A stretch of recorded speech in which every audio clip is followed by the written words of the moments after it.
Bismillahirrahmanirrahim. Assalamualaikum warahmatullahi wabarakatuh. Alhamdulillah, Allahumma salli ala Sayyidina Muhammad wa ala ali Sayyidina Muhammad. Sahabat-sahabat semua, Bang Ade, Riki, Bapak Ibu, tokoh masyarakat, DKM Masjid, semua yang berhadir ini insyaallah dimuliakan Allah Subhanahu wa taala. Amin ya rabbal alamin. Tema kita pada pagi menjelang siang ini adalah peran masjid di era digital. Digit artinya angka. Karena ada satu alat yang bisa menyimpan, setelah menyimpan kemudian diedit, setelah itu kemudian diupload, yang menghasilkan digit angka 0, 1, maka disebut dengan digital. Jadi apa bedanya masjid zaman dulu dengan zaman sekarang? Sama, hanya saja ada beberapa hal yang perlu kita perhatikan. Yang pertama, kalau dulu orang datang ke masjid untuk mendengarkan tausiah. Sekarang orang datang ke masjid mau ngerekam, dia punya channel. Nah itu, jadi tidak semua orang mohon maaf ya, jangan tersinggung. Kunci dengar tausiah Ustaz Somad itu satu saja, jangan tersinggung. Karena ada beberapa konten kreator tersinggung meninggal. Jadi ada sesuatu yang berbeda. Dulu orang cepat datang ke masjid supaya dia bisa berada di saf yang pertama, dekat dengan kiai, dekat dengan habib, untuk mendengar, untuk fokus, untuk menyaksikan. Orang sekarang banyak tidak. Dia bisa di sudut sana, di sini, bahkan tidak ke masjid sama sekali. Di rumah dia perlu nonton, dia dengar, dia dengan segala situasi kondisi yang dia mau. Maka poin yang pertama yang mesti kita pahami bahwa masjid sebagai tempat pusat asal muaranya, tapi bahwa orang menikmati kajian di masjid ya di mana saja bisa, walaupun di rumahnya, di kantor, dan dia bisa disimpan kajian itu. Mana kajian guru-guru para alim ulama yang zaman dulu? Hilang, tidak ada rekamannya, ditelan zaman, ditelan masa.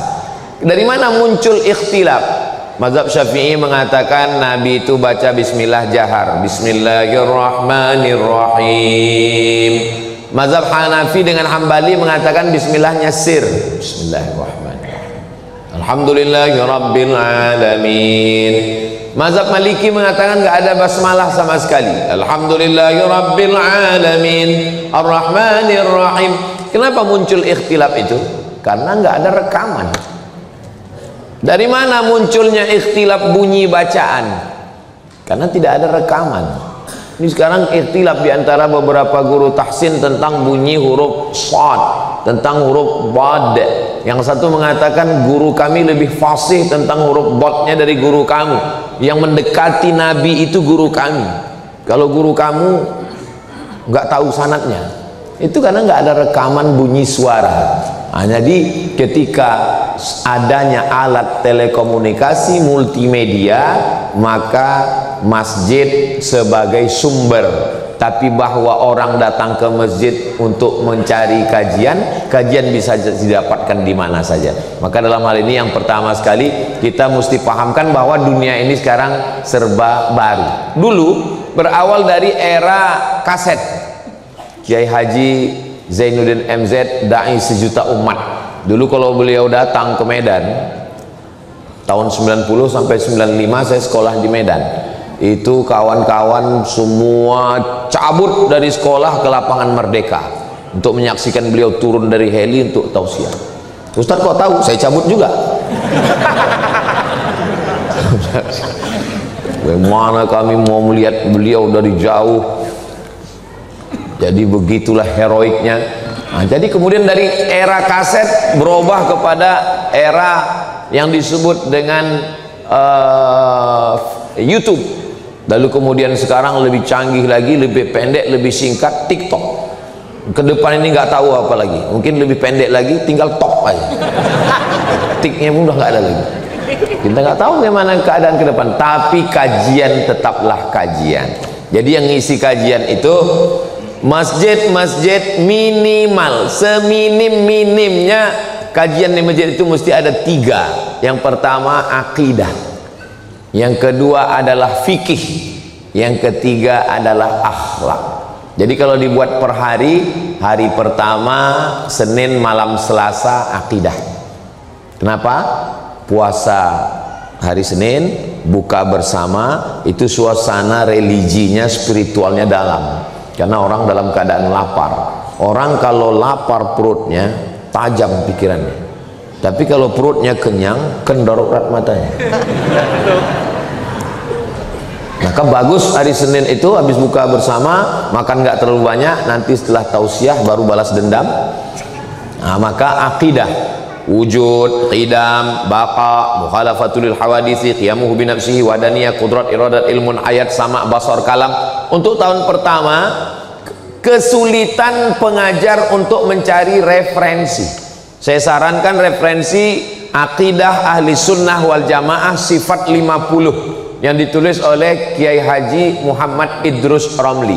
Itu buku itu saya pakai di pondok untuk anak kelas 1 sebelum baca kitab yang berbahasa Arab. Nah, nanti tahun keduanya kalau mau pindah ke Arab, jangan langsung ke Arab karena dia nggak ngerti, nggak paham.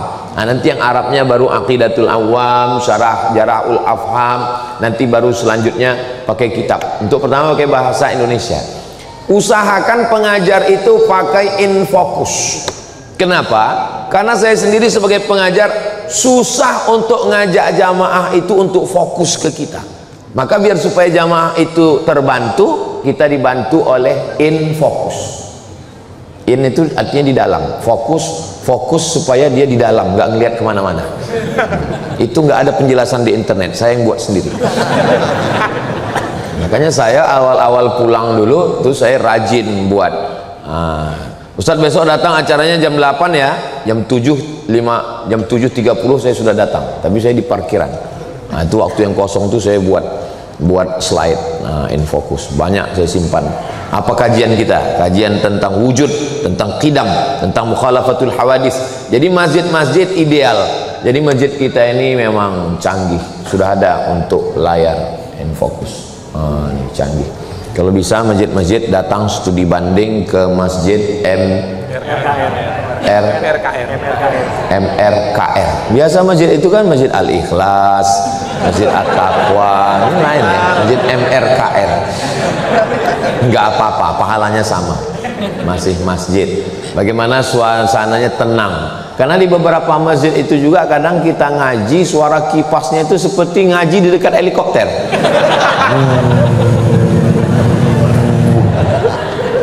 Kalau gini kan tenang dia, sejuk. Kadang juga kita sibuk ngaji, jamaah tuh berkipas saja. Saya, mungkin bapak kan, ibu kan nggak merasakan perasaan saya. Gimana perasaan saya ketika terganggu melihat orang berkipas? Ngelihat dia yang berkipas, kita yang kepanasan. Nah itu. Jadi bagaimana seorang dai menyiapkan bahannya, fasilitas disiapkan masjid. Kalau saya dulu tausiah dari masjid ke masjid, kampung ke kampung sampai ke pedalaman, memang sound saya bawa. Saya beli sound kecil karena pernah satu pengalaman dari Pekanbaru bawa mobil 5 jam. Nama kotanya nggak usah disebut, nanti yang punya kota tersinggung. Sampai di tempat itu mati lampu, panitia coba cari di sel ke belakang, ada Pak Ustadz, cuman udah nggak dihidupkan 3 tahun. Akhirnya gimana mau tausiah? Saya bilang iyalah karena udah nggak ada, kita baca doa selamat aja lah. Allahumma inna nas'aluka salamatan fid din wa afiatan fil jasad wa ziyadatan fil ilmi. Selesai. Belajar dari situ saya siapkan, saya bawa. Kemudian saya pergi ke Malaysia, saya cari infocus yang paling kecil. Saya tanya, pergi ke mall cari, ada infocus yang paling kecil. Sekecil apa Pak? Sebesar biji zarrah. Kecil. Saya punya infocus kecil. Nah, jadi kalau saya ngajar di kampus atau saya ngajar di masjid, tinggal colok. Jamaah ini dia mesti ingin tahu kapan penderitaan ini berakhir. Tidak semua orang menikmati kajian. Banyak juga orang menganggap pengajian ini adalah pelengkap penderitaan. di kantor dia ditekan atasan, di jalan kena razia, di rumah ditekan istri. Saya nggak berani ngomong ini karena nggak ada perempuan. Ada ibu-ibu, sehat-sehat bu ya. Sampai di masjid lagi ustadz ini. Makanya kalau ciri jamaah yang menderita dengar kajian itu bisa dilihat dari sering garuk kepala. Kelihatan dari wajah. Mulai kalau dia dekat dengan kawan akrab mulai nyenggol-nyenggol bahu. Pulang kita. Pulang pun parkir payah sekarang. Terjebak juga kita di luar. Iya tapi enggak, paling enggak kan saya bisa ngerokok-ngerokok di luar. Ayo.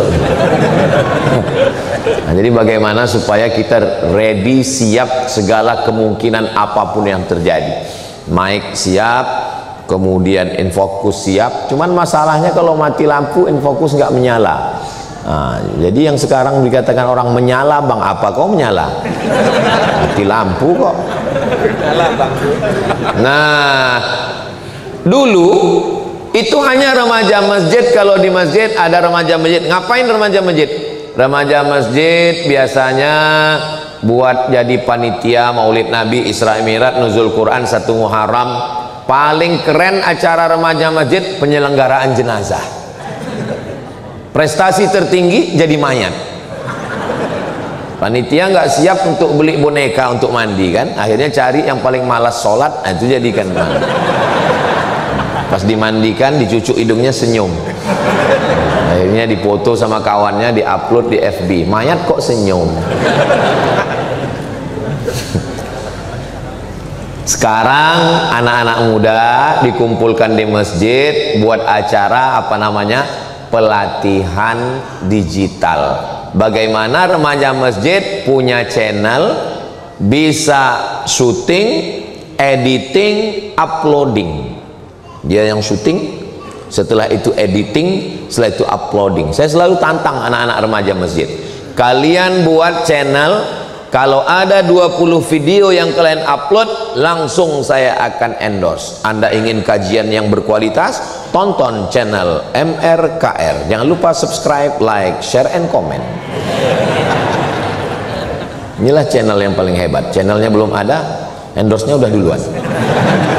Masalah persennya nanti kita bahas. Nah, jadi anak-anak muda ini dibagi tugasnya, kamu kajian subuh, cari kawan yang paling susah bangun subuh. Jadi ada kajian subuh, masjid-masjid ada kajian subuhnya, alhamdulillah. Kajian subuh itu usahakan baca kitab. Jadi untuk yang tabligh akbar, yang sifatnya show, itu memang perlu dibuat mungkin 1 bulan sekali, 2 bulan sekali. Lalu kemudian untuk yang bulanan, untuk yang pekanan, untuk yang harian, itu mesti. Jadi di masjid dipasang banner, ini gambar ustadznya, lalu kemudian kelayakan pendidikannya, pondoknya tamat mana, S1, S2, S3, S cendol, S doger, S bandung. Kenapa? Karena orang mau ngaji. Sekarang spesialisasi. Bapak punya istri, istri bapak mengandung, tiba-tiba di tengah jalan mau melahirkan, bapak terburu-buru, ada tertulis dokter, langsung masuk mampir, Pak dokter, tolong buka, istri saya mau melahirkan. Gitu dokter buka pintu, mohon maaf pak, saya dokter hewan. Kira-kira bapak mau nggak ngasihkan istri ke dokter hewan? Sekarang saya tanya, mana yang lebih hebat, dokter manusia atau dokter hewan? Lebih hebat dokter hewan. Karena kalau dokter manusia dia nanya, apa gejalanya pak? Kalau dokter hewan nggak pernah nanya. Ibu bapak nggak mau menyerahkan istri bapak, hanya menyelamatkan 1 nyawa kepada orang yang nggak, walaupun sama-sama dunia kesehatan, tapi menurut bapak tidak linier, nggak connect ini hubungannya. Bagaimana kita mau menyerahkan akidah kita, keyakinan kita, ibadah kita kepada orang yang tidak punya kelayakan? Kalau di Brunei Darussalam, di Malaysia, di Terengganu, di Sabah, di Sarawak, semua yang mengajar mesti punya tauliyah.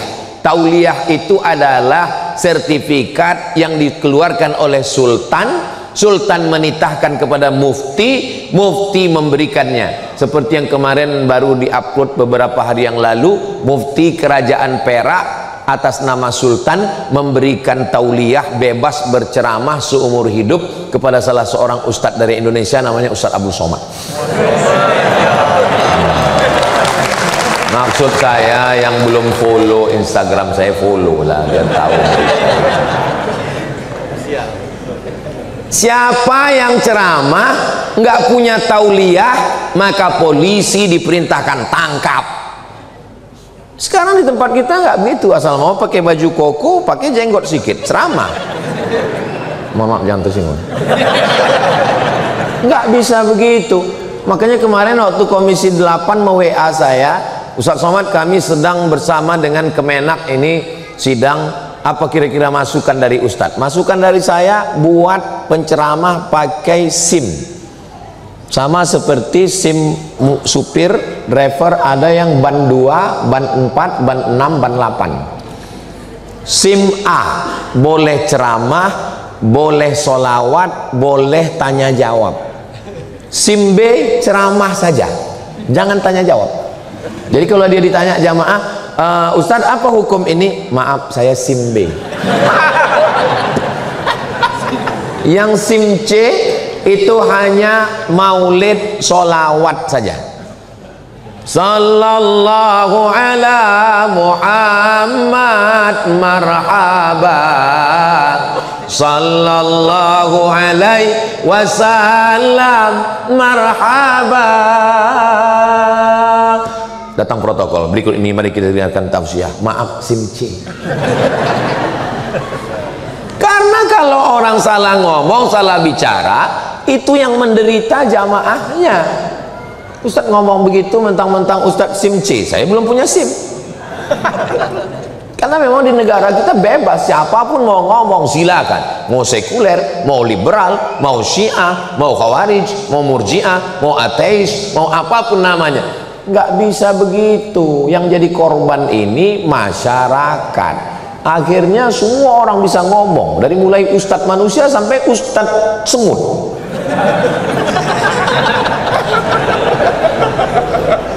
Mau dibawa kemana hubungan kita? Nah, tidak lagi bisa komunikasi yang eksklusif. Komunikasi kita inklusif, terbuka untuk semua orang. Kalau zaman dulu bisa. Jamaah sekalian, ini pembicaraan kita di masjid ini hanya untuk kita aja ya, jangan sampai bocor kemana-mana ya. Kalau zaman sekarang nggak bisa, nggak bisa saya katakan, jangan sampai keluar video nih, jangan sampai selesai acara nih lebih dulu jamaah punya rekamannya daripada saya. Mana streaming semua, berapa kamera ini, padahal nggak ada izinnya ini.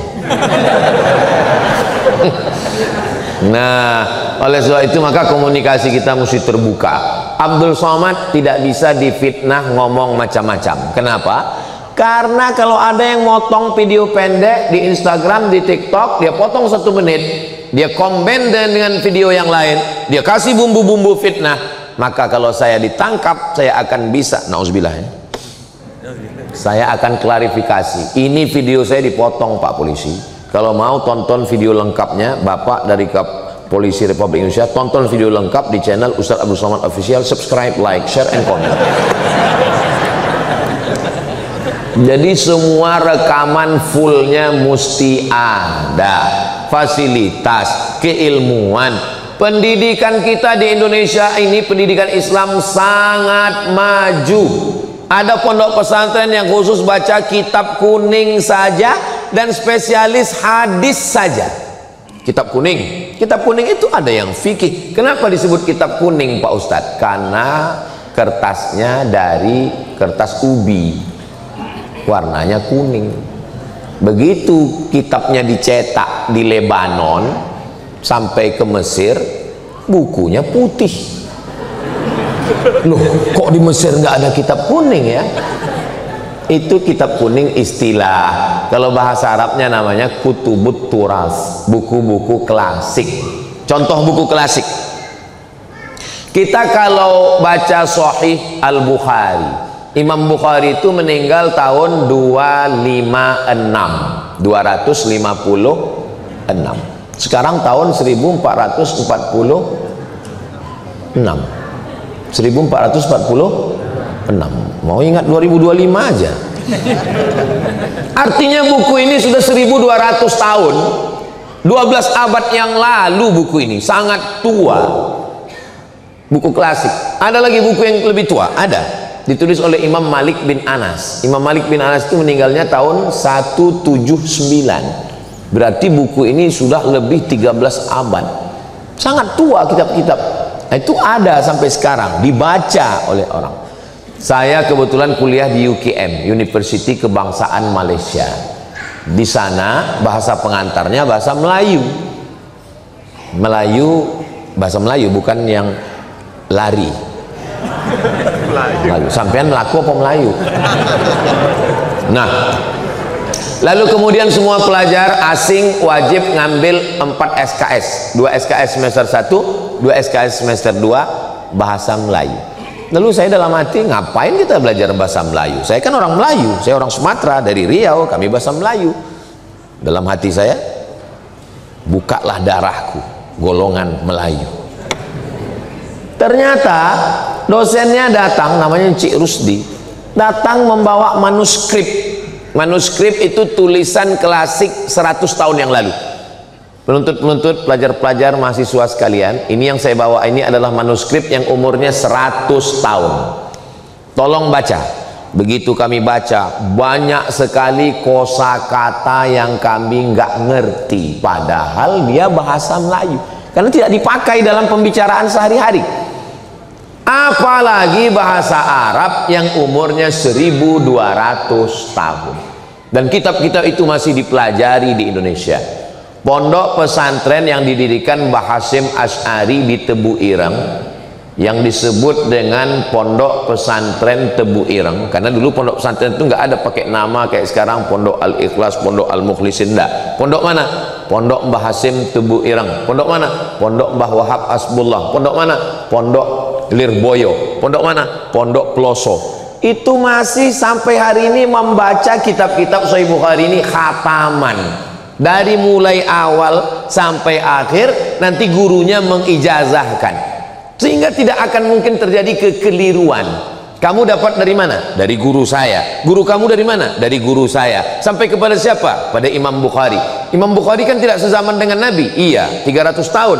Imam Bukhari dapat dari mana? Dari gurunya, namanya Abdullah bin Maslamah. Abdullah bin Maslamah dapat dari siapa? Dari gurunya, namanya Malik bin Anas. Malik bin Anas dapat dari siapa? Dari Abu Zinad. Abu Zinad dapat dari siapa? Dari Al-A'raj. A'raj dapat dari siapa? Dari Abu Hurairah. Abu Hurairah dapat dari siapa? Dari Nabi Muhammad SAW. Kita sekarang tidak runut begitu. Kamu dapat dari siapa? Dari Syekh Google. Guru kamu siapa? Guru saya Pak Ustadz, ini bisa ditasrif dengan bahasa Arab. Taba yatubu yutuban. Nah, sehingga masjid-masjid bagaimana mencerahkan supaya kembali lagi ngaji kitab-kitab. Ya Pak Ustadz, tapi yang ngaji bisa baca kitab itu kan kalau pakai bahasa Arab. Makanya pakai bahasa Indonesia dulu. Saya sarankan untuk yang 3 itu, akidahnya pakai akidah sifat 50 Kiai Haji Muhammad Idrus Ramli. Untuk fikihnya, fikih Islam Sulaiman Rashid. Beliau ini alumni Al-Azhar Mesir tahun 1935. Kita merdeka 1945. Beliau 10 tahun sebelum Indonesia merdeka sudah tamat dari Al-Azhar Mesir. Lalu kemudian pulang orang Lampung. Lalu kemudian beliau menulis kitab fikih sistematis bahasa Indonesia. Bahasanya simple, sangat mudah untuk memahami, dan beliau spesialis mazhab Syafi'i. Kita dari pertanyaan jamaah itu kita paham bahwa jamaah ini nggak paham. Dari pertanyaan jamaah itu kita paham bahwa dia nggak paham. Ustaz Somad, iya. Gimana kalau saya sholat nggak baca Allahu Akbar kabiro? Nah, itu saya paham tuh bahwa dia nggak paham. Allahu Akbar kabiro, Allahumma ba'id baini wa baina khotoyaya, wajjahtu wajhiyya, itu adalah sunnat dibaca, tapi saya tidak pernah meninggalkan iftitah, dibaca bagus, afdal. Tidak bisa membedakan mana rukun, mana syarat, mana wajib, mana sunat. Bagus dibeli buku ini. Ada fikih sholat, ada zakat, ada haji, ada umroh, ada fikih siasah, politik Islam, ada pembagian harta warisan, ada fardu kifayah, memandikan jenazah, menyelenggarakan mengkebumikan, mengkuburkan, semuanya lengkap semua. Kecil. Dulu saya beli buku itu 40.000. Silakan cari di toko buku, dan saya tidak jual buku.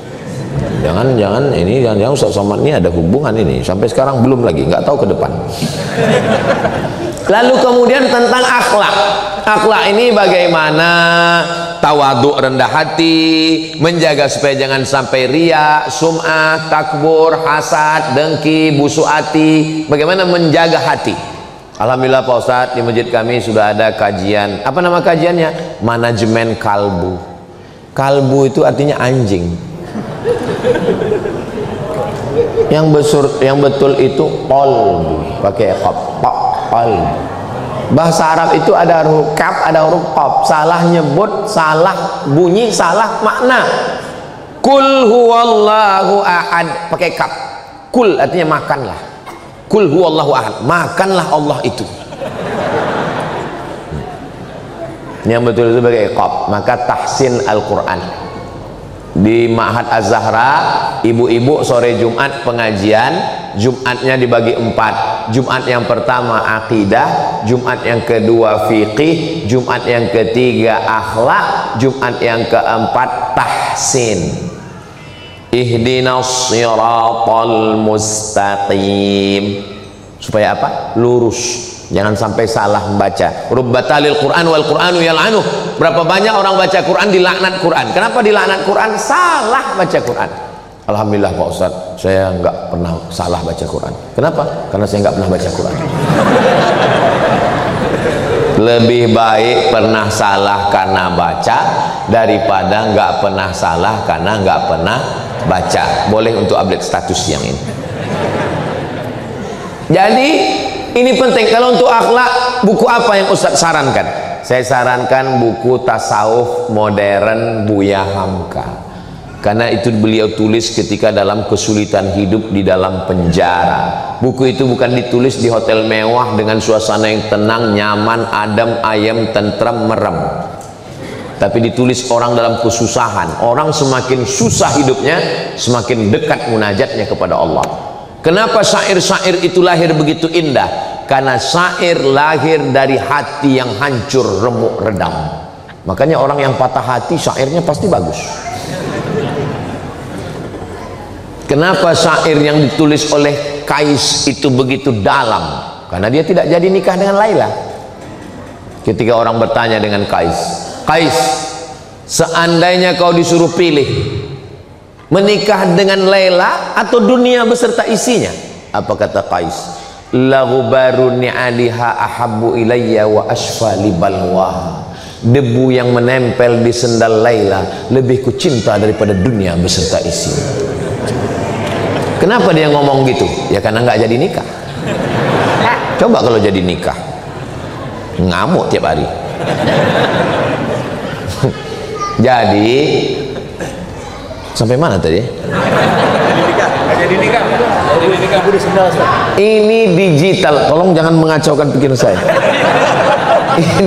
Ini digital, era digital ini masjid menjadi tempat pusat center kegiatan. Dari mulai ibu-ibunya buatkan kajian khusus karena mereka segan kalau nanya kepada ada laki-laki di situ, sungkan, nggak enak. Mohon maaf, beribu maaf. Cerita tentang masalah darah haid, darah nifas, darah wiladah, darah bisul, darah jerawat. Mereka mau kajian khusus dan Nabi mengkhususkan itu. Buat kajian khusus untuk perempuan sore Jumat. Sebelum kajian waktu kosong baca Al-Quran, memperbaiki tahsin. Mumpung yang lain belum datang, Bu, ya kira-kira kita baca 5 ayat ya. Ibu dulu 5 ayat. Bismillahirrahmanirrahim. Yasin wal Qur'anil Hakim. Innaka laminal mursalin ala siratim mustaqim tanzilal azizir rahim Masya Allah. Ibu sebelahnya batuk. Jangan diejek. Hari gini masih mau datang ke masjid ketika yang lain sibuk dengan rambutnya seperti sarang tawon, merah kuning kelabu, sibuk dengan skincare-nya yang dipakai di wajah putih leher hitam. Yang dibayangkan, mau dia datang ke masjid sudah alhamdulillah. Selesai baca ayat-ayat, jamaah belum datang juga diajak dia untuk berzikir, ya Rahman ya Rahim ya Malik ya Qudus ya Salam ya Mu'min ya Muhaimin ya Aziz. Selesai Asmaul Husna belum juga datang, sallallahu ala Muhammad, sampai azan maghrib. Rupanya memang nggak mau datang karena takut disuruh ngaji. Polanya dirubah. Setelah melihat kejadian kemarin, nampaknya ibu-ibu takut ngaji ya. Jadi kita buatkan kelas khusus tahsin. Ibu gimana Bu?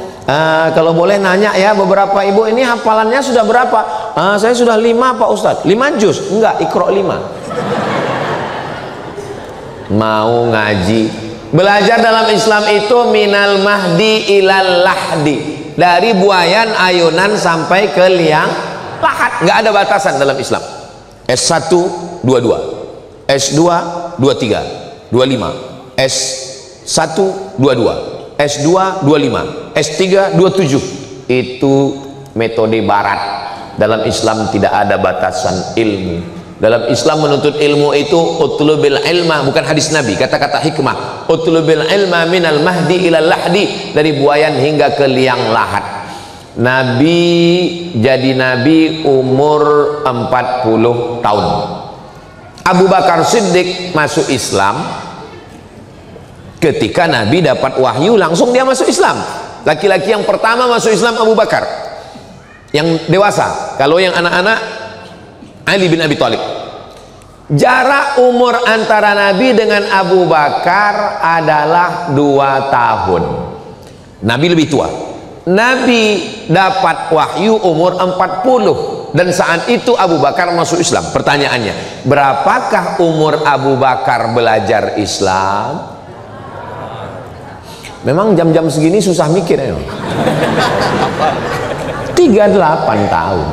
Jadi kalau ada di antara kita ini, saya mau belajar Islam ini umur 38. Apa masalahnya? Selama orang mau ngaji datang.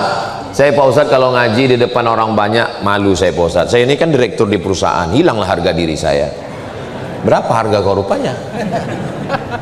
Minta sama guru khusus. Ini kawan sahabat-sahabat kita dari Musyawarah, mereka punya rumah Quran Musyawarah, sekarang sudah 4 angkatan. Itu alumninya penghafal Quran bersanad 30 juz. Bisa ketemu dengan anak-anak Musyawarah itu yang pecinya putih-putih. Itu kalau pecinya putih itu isinya 30 juz.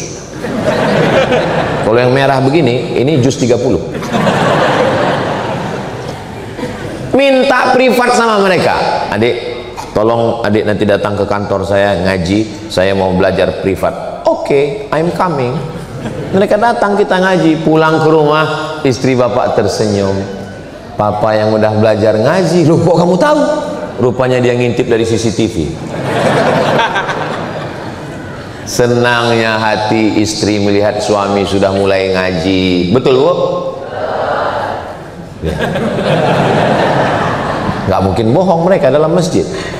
Nah, oleh sebab itu maka tidak ada istilah malu untuk belajar. Maka 4 dasar utama ini, akidahnya mesti benar, ibadahnya mesti benar, berakhlakul karimah, dan tahsin Qur'annya bagus, ada flyer, banner, balihonya, di share untuk di grup-grup. Siapa yang bekerja ini?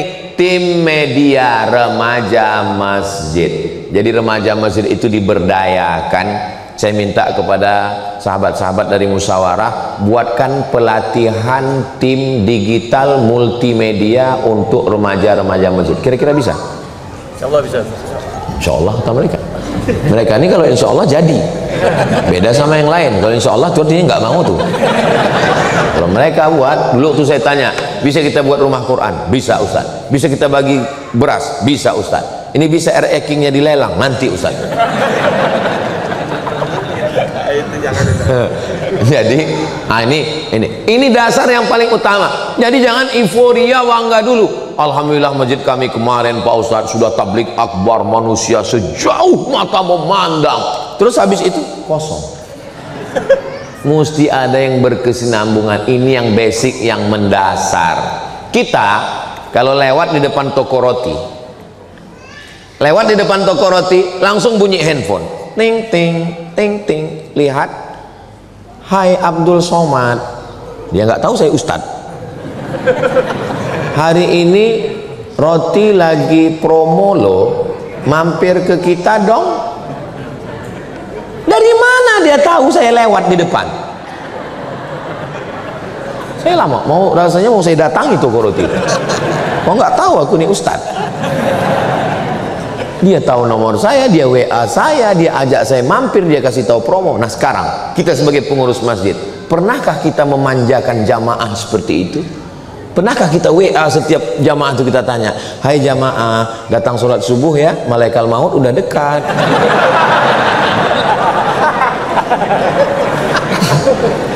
Kenapa kita tidak menyapa jamaah? Jamaah sedang terpukul, orang tuanya meninggal, apa salahnya kita kirimkan? Inna lillahi wa inna ilaihi raji'un wa inna insyaallahu bikum lahiqun. Jangan bersedih saudaraku, datang kita. Walaupun kita mungkin karena kesibukan, itulah hebatnya digital. Pengurus masjid mempostingkan. Memang sedap kopi tiramisu. Setelah itu makan sayur kubis. Kalau sudah disediakan tisu, itu tanda waktu sudah mau habis. Nah, jadi ketika kita mengelola jamaah ini dengan baik, sekarang banyak masjid tidak mengelola jamaah dengan baik. Mau datang mau enggak bukan urusan kami, mau meninggal mau mati mau sakit lah salam wala kalam. Berapa jamaah kita? Berapa jumlah jamaah tetap kita? Berapa yang ada di dalam grup? Itu ada aplikasi yang bisa membuat satu grup 1000 dan bisa 10 grup. Berarti kita punya jamaah inti 10.000. Jamaah ini pun kita klasifikasikan. Ada jamaah yang kelas A. Ini yang memang subuh, zuhur, asar, maghrib, isya. Ada yang jamaah kelas M. Itu Idul Fitri sama Idul Adha. Ada kelas Z minus. Ini Idul Adha datang untuk ambil kupon. Sehingga ketika kita kelola jamaah ini dengan baik, kita share, dibuatkan tulisan di depan. Anda bertanya, Ustadz menjawab. Hubungi nomor kontak berikut. Hebat Ustadz Somad itu ya. Kami lihat di videonya, semua pertanyaan itu dia jawab. Ya iya, karena pertanyaan itu ditulis di kertas. Yang saya nggak tahu, cepat saya buang. Begitu saya baca kan, ini susah. Saya masukkan ke dalam lagi. Itu salah satu tips untuk menutupi kebodohan kita. Coba kalau langsung jamaahnya pegang mic, dia tanya, makanya nanti jangan kasih jamaahnya. Nah, jadi ketika kita mengelola jamaah ini dengan baik, itulah kehebatan digital. Kalau zaman dulu nggak bisa. Zaman dulu imam, pengurus itu mesti head to head ketemu langsung dengan orang. Assalamualaikum warahmatullah. Assalamualaikum warahmatullah. Sehat Pak RW, sehat Pak RT, alhamdulillah ya, alhamdulillah. Zaman sekarang enggak. Semua jamaah itu dengan satu postingan bisa.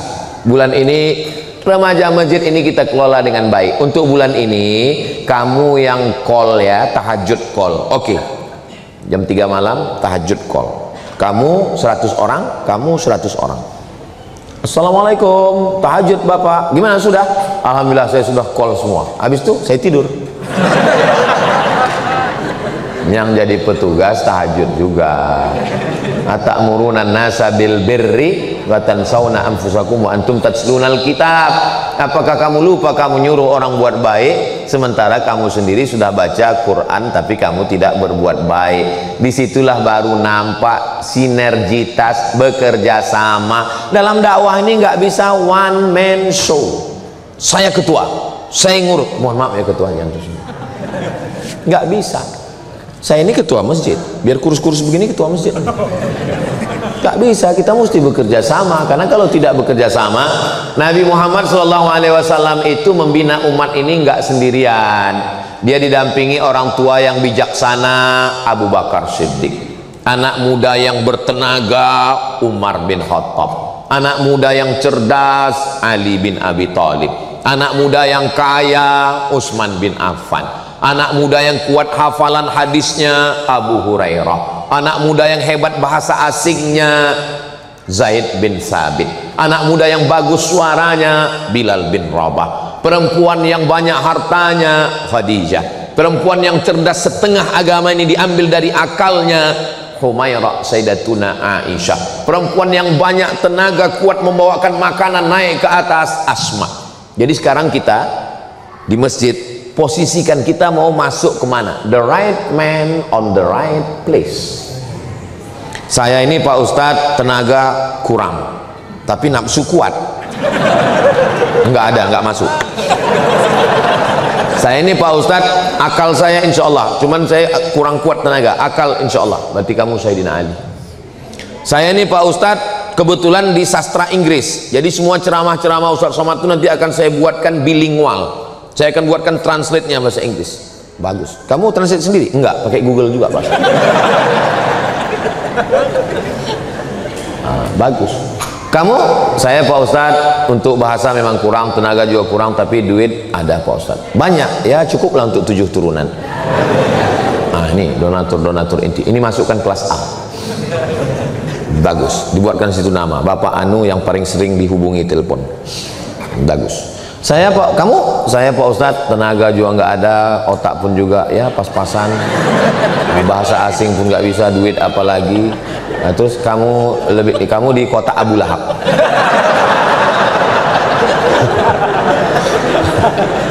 Nah, jadi kita bagi-bagi tugas, nggak bisa kita mengelola ini dengan sendiri. Maka digital ini kita manfaatkan. Semua kajian ada, file-filenya ada, dan tidak terbatas, bisa diakses semua orang. Sehingga ketika adik-adik kita mau presentasi atau dosen-dosen kita, jamaah kita, kebetulan saya di kantor mau presentasi nih Pak, boleh saya pinjam ini? Boleh, menjadi amal jariah. Disitulah makna hadis, idza matal insan, kalau manusia mati, in qata'a amaluhu, amalnya putus, illa min salasin, kecuali 3, shadaqatun jariyah, ilmun yuntafa'u bih. Apa yang dimaksud dengan ilmu bermanfaat? Video YouTube, infocus, slide PowerPoint diambil orang, dan kita nggak perlu klaim. Kayaknya yang ente presentasi kemarin punya anak tuh. Kita ketika sudah kita berikan, saya pernah ceramah di masjid. Saya tausiahnya nanti habis isya menjelang tarawih. Jadi ketika kultum, berikut ini mari kita dengarkan kultum menjelang berbuka puasa. Kami dengar. Saya dengar kultum itu dari awal sampai akhir kayak ceramah saya. Sampai teman di sebelah nyenggol, itu kayak isi ceramah antum. Iya, selesai tausiah Ustadz. Memang orang, bukan mesin, bukan AI, memang manusia, bukan Robocop. Datang dia duduk, mohon maaf Ustadz, itu tadi saya dengar ceramah Ustadz beberapa kali, langsung saya tausiah. Dalam hati saya, alhamdulillah, ternyata tidak hanya terbatas di kelas, bukan hanya terbatas pada buku-buku yang kita tulis, suara pun bisa ditirukan orang. Artinya apa? Dengan zaman digital ini, kesempatan untuk menyebarkan perbuatan baik itu kira-kira makin terbuka luas atau makin sempit? Makin terbuka luas. Suara kita bisa direkam orang, gambar bisa, apapun yang kita lakukan. Jadi kalau ada orang sekarang mengatakan, kenapa lah saya hidup di zaman ini ya Pak Ustadz, ya banyak zaman fitnah di akhir zaman. Coba kalau saya hidup di zaman Nabi, pasti saya baik Pak Ustadz. Saya bilang, orang-orang seperti kamu ini kalau hidup zaman Nabi mungkin ikut Abu Jahal. Apa jaminan kita kalau hidup zaman Nabi kita ikut Nabi Muhammad? Belum tentu. Jadi jangan pernah menyalahkan zaman, menyalahkan masa. Memang menurut ilmu Allah, ya hidup kita ini cocoknya di zaman milenial ini. Ustadz Somad aja merasa milenial. Kami melihat Ustadz seperti kolonial. Habis milenial, Gen Z, macam-macam namanya. Tapi ini semua adalah masa. Kenapa Allah pertukarkan zaman masa ini?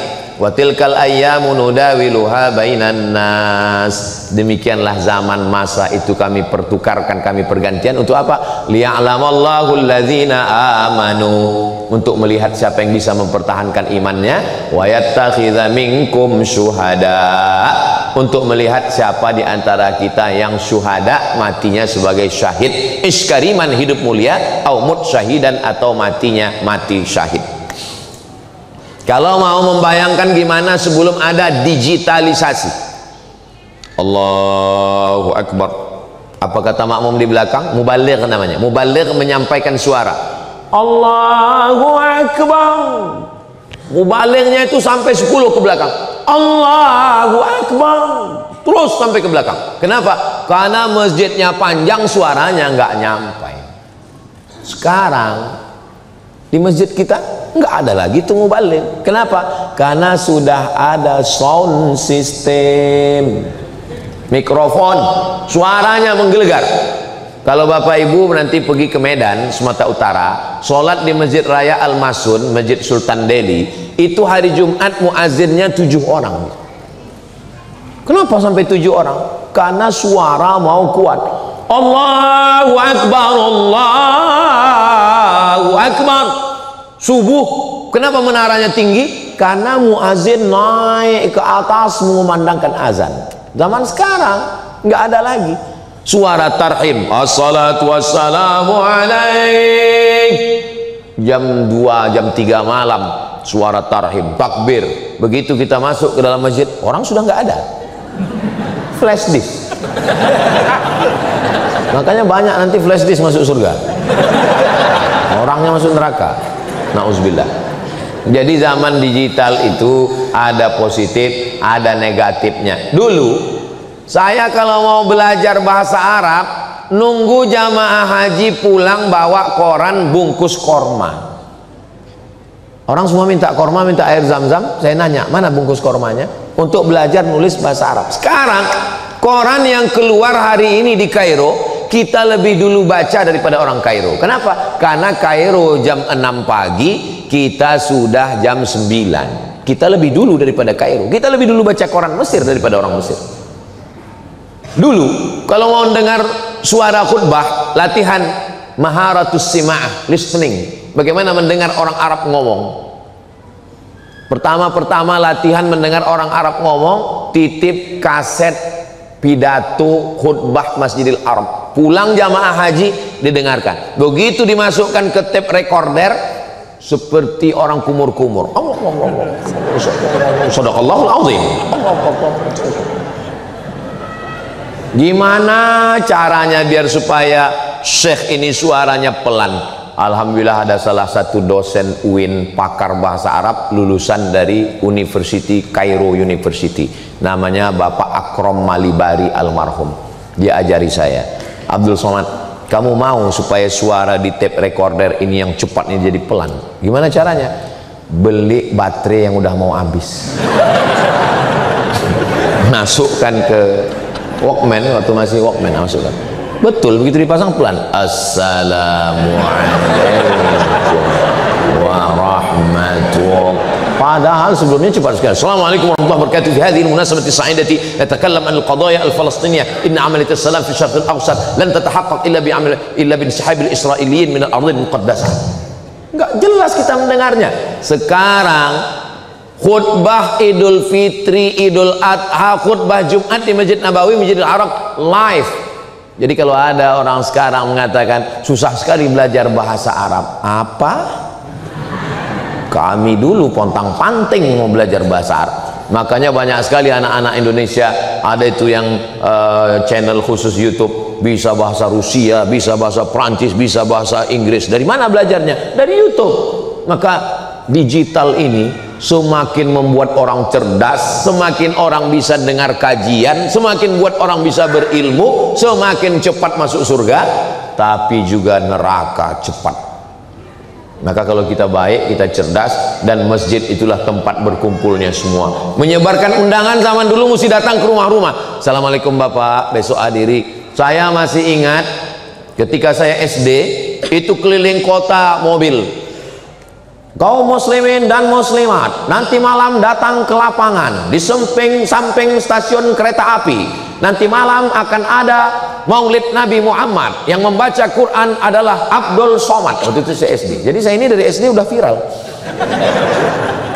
Kemarin saya pulang kampung, kata mereka, kau dulu Somad Maulid Nabi Isra Mi'raj, keliling mobil itu pengumuman bahwa nanti yang akan ngaji baca Quran adalah Abdul Somad. Dulu begitu. Zaman sekarang nggak perlu lagi. Zaman sekarang cukup dengan satu kali share Instagram, Telegram, miligram, kilogram, TikTok, semua. Tapi kalau tidak cerdas bersosial media, memang dia seperti bumerang, pisau bermata dua. Satu sisi mendatangkan manfaat, tapi mudaratnya juga luar biasa. Insya Allah kalau kita kelola dengan baik, ada kajian berkitab, bersilabus, terjadwal, terukur, ada bulanan, ada pekanan, ada tahunan, ada zikir menyambut malam tahun baru, ada Maulid Nabi, Isra Mi'raj, nuzul Quran, melepas jamaah haji. Momentum hari besar itu adalah stasiun-stasiun untuk kita saling bertemu. Ada stasiun kecil, subuh, zuhur, asar, maghrib, isya, sholat Jumat, tapi juga ada stasiun yang besar, kajian bulanan. Kita bisa tukar sirkulasi udaranya. Wah, saya nggak maulah ustadz yang berapi-api, saya mau ustadz yang slow. Gini, lembut, slow. Saya mau yang berapi-api, Ustadz Das'ad Latif. Saya mau yang menggelegar, Habib Rizik Syihab. Tapi izinnya payah. Kalau yang lembut tentu saja Ustadz Somad.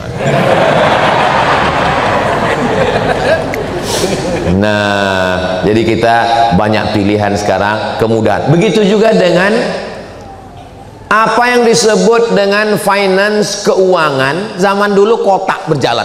Begitu lewat kota, banyak jamaah itu kalau sudah lewat kota hari Jumat pura-pura tidur.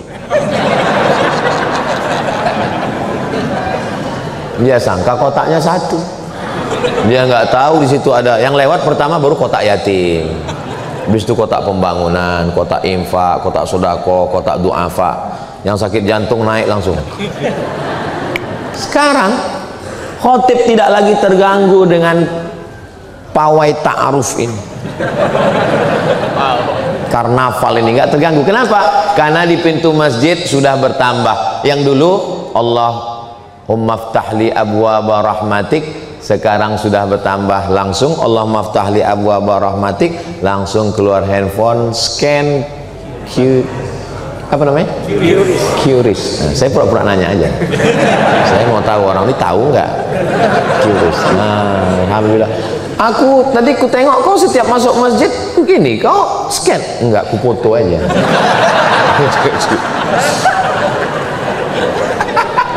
Jadi zaman ini zaman yang kalau kata orang ini zaman edan, zaman setan.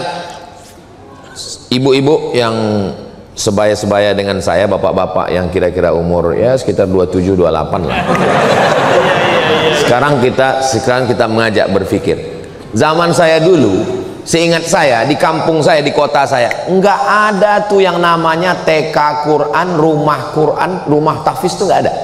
Yang ada pondok pesantren tahfiz Quran tua dan memang mesti serius ngapal Quran di situ. Sekarang ada yang model part time, ada yang full time. Ada yang tempat store aja habis itu pulang, ada rumah Quran. Kira-kira dunia ini makin baik atau makin jahat? Tergantung berteman dengan siapa. Kalau ada yang bilang dunia ini makin jahat Pak Ustadz, iya kawan kau, circle kau nyiblorong, sundil bolong, mak lampir.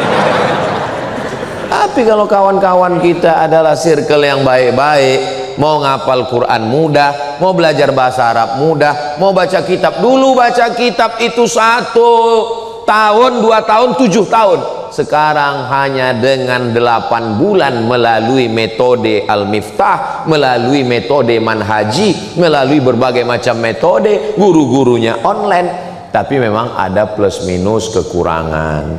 Kadang channel kurang bagus, kadang signal kurang, beberapa video rusak, hilang. Makanya memang mesti ada hal yang tidak ada yang sempurna, karena kesempurnaan hanya milik Allah Subhanahu wa ta'ala. Tadi saya mulai jam 10.30, sekarang jam 11.27, kurang-kurang dikit biasa karena kita udah lama berteman. Dimanapun ngomong saya tetap 60 menit. Biasanya saya ngomong 60 menit itu kalau ada botol 600 ml. Jadi kalau gelas segini ini biasanya ya cukup kultum aja, kuliah 7 hari. Itu yang dapat saya sampaikan. Terima kasih segala perhatian, mohon maaf segala kesilapan. Jangan kemana-mana, kita lanjutkan setelah yang satu ini. Saya kembalikan ke Ade dan sahabat-sahabat musyawarah. Assalamualaikum. Saya tutup dengan pantun penutup, menangkap puyuh di Bukit Selasih. Thank you dan terima kasih. Assalamualaikum warahmatullahi wabarakatuh.